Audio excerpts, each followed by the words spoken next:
quero lhe perguntar: você é cristão? Cristão genuíno? Cristão verdadeiro? Muitos têm uma ideia falsa sobre o que é ser um cristão. Dizem que cristão é quem reza. Sim, os cristãos oram, mas a oração em si não torna ninguém cristão. Outros dizem: cristão é aquele que é regido pela regra de ouro, quer dizer, trata os outros como ele mesmo quer ser tratado. Mas apegar-nos à regra de ouro não nos faz cristãos. Alguém pode ser sincero, mas isso não o faz cristão. Alguns creem que o cristão é quem cumpre os 10 mandamentos. Todo o mundo tem quebrado os mandamentos. A Bíblia diz que aquele que violar um só mandamento se faz culpável por toda a lei. Assim sendo, temos quebrado todos os 10 mandamentos, e isso a Bíblia chama de pecado. Há quem diga que cristão é aquele que vai à igreja, mas ir à igreja não o converte em cristão. Eu me refiro a uma relação real, genuína, profunda e pessoal com Cristo. Você tem essa relação? O que é um cristão? Primeiro, cristão é uma pessoa que fez uma escolha. Segundo, essa escolha tem produzido uma mudança na sua vida. E terceiro, tem aceitado um desafio. A seguir, quero destacar estes 3 aspectos. Primeiro, cristão é uma pessoa que fez uma escolha. Através de toda a Bíblia, somos chamados a escolher. No Jardim do Éden, Adão e Eva fizeram uma escolha errada. Rebelaram-se contra Deus. Decidiram tratar de construir o seu mundo sem Deus e cometeram um erro terrível e trágico. Os nossos primeiros pais quebraram a lei de Deus. Os seus filhos Caim e Abel herdaram os resultados da sua desobediência. E esses resultados têm se estendido para você e para mim. Todos somos capazes de pecar e todos pecamos. Disse Jesus: entrai pela porta estreita, porque larga é a porta e espaçoso o caminho que conduz à perdição, e muitos são os que entram por ela. Porque estreita é a porta e apertado o caminho que conduz à vida, e poucos são os que a encontram. Mateus 7, 13, 14. Ele disse que só poucos estão no caminho que conduz ao céu, porque a grande maioria vai pelo caminho largo que leva ao julgamento, à destruição e ao inferno. Em que caminho você se encontra? O que você faz a respeito de Cristo, da sua cruz e da sua ressurreição, isso é o que conta. Se perante a cruz entramos pela porta estreita e dizemos: sim, Senhor, eu creio, me aparto dos meus pecados, estou disposto a mudar de vida, então estamos tomando o caminho pela senda estreita, que pode ser rochosa, áspera e difícil, mas ao fim do caminho se acha o céu.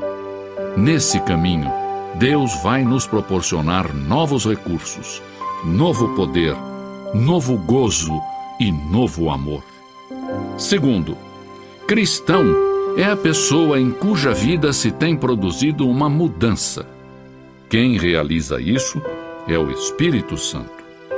No momento em que você recebe a Cristo, o Espírito de Deus entra e mora no seu coração. Em 2 Coríntios lemos: pelo que, se alguém está em Cristo, nova criatura é. As coisas velhas já passaram, eis que tudo se fez novo. É Cristo que faz isso. Ele realiza este ato na sua vida. E eu pergunto: é essa mudança que tem sido produzida em sua vida? As pessoas são transformadas mediante uma mudança de sua mente. Você atua segundo o que você crê. Deixar de ser uma pessoa derrotada com os olhos fixos nos seus problemas depende de que a sua mente mude. Por isso, eu peço que você mude a sua mente a respeito de Deus, a respeito de Cristo. Siga-o e então achará a paz e a satisfação que só Ele dá.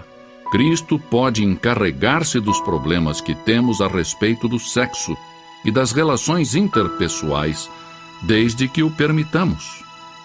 Terceiro, cristão é uma pessoa que aceitou um desafio. Jesus disse: se alguém quer vir após mim, negue-se a si mesmo, tome a sua cruz e siga-me.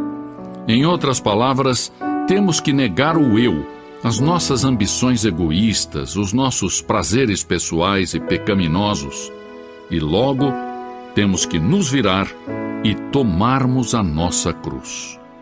O que eu quero dizer com isso?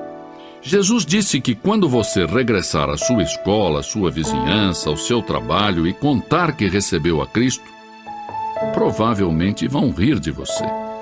Talvez vão fazer piada. Talvez os seus colegas e amigos nem queiram mais se relacionar com você. Você vai ter que pagar um preço. Muitos que seguiram a Jesus se apartaram dele quando ele lhes falou acerca da morte.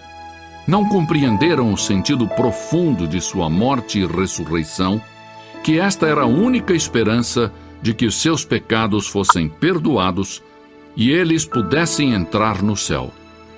Cristo é a única esperança que temos nesta vida ou na vida eterna. Mas Jesus ensinou que há dois caminhos, e você tem que decidir qual deles tomará. Há dois senhores, e você tem que eleger a qual deles servirá. Há dois destinos, o céu e o inferno. Você tem que escolher. Deus não escolhe por nós. Ele deu o seu Filho, que oferece perdoar os nossos pecados e quer nos dar vida eterna. Ajuda-nos a tomar a decisão, enviando o seu Espírito Santo para nos convencer. Esta é a decisão que devemos tomar. Jesus perguntou aos seus discípulos: quem dizem os homens que é o Filho do Homem? E Pedro respondeu: tu és o Cristo, o Filho do Deus vivo. Ao qual disse Jesus: tu estás certo, Pedro. Alguns têm receio da decisão por não estarem seguros de que alguém pode demonstrar a existência de Deus. Ninguém pode demonstrá-lo. Não podemos ir a um laboratório científico e dizer: aqui está Deus numa proveta. A Deus aceitamos por fé. A Bíblia nos diz que Deus é Espírito. Ele criou o mundo. Ele existe desde a eternidade até a eternidade. Ele tem dito: eu, o Senhor, não mudo. Mas a Bíblia também diz que Deus é amor. Ama a você, se interessa por você. Tem contados até os fios de cabelo da sua cabeça. Ama você com amor eterno. E Ele deseja perdoar você, penetrar na sua vida, no seu lar, no seu trabalho e em todas as relações para ajudar você. Algumas pessoas fazem perguntas sobre a Bíblia. Podemos confiar na Bíblia? Jó disse: guardei as palavras da sua boca mais do que minha comida. Diz a Bíblia: toda a Escritura é inspirada por Deus. Deus inspirou a Bíblia. Eu não entendo tudo o que ela diz, mas por fé aceito a Bíblia como a palavra de Deus. Cada vez que a leio, a Bíblia me fala da parte de Deus. Recordo a noite em que entreguei a minha vida a Cristo. Foi uma reunião evangelística. Aceitei levantar-me e ir até a frente, porque ardentemente desejava a Cristo.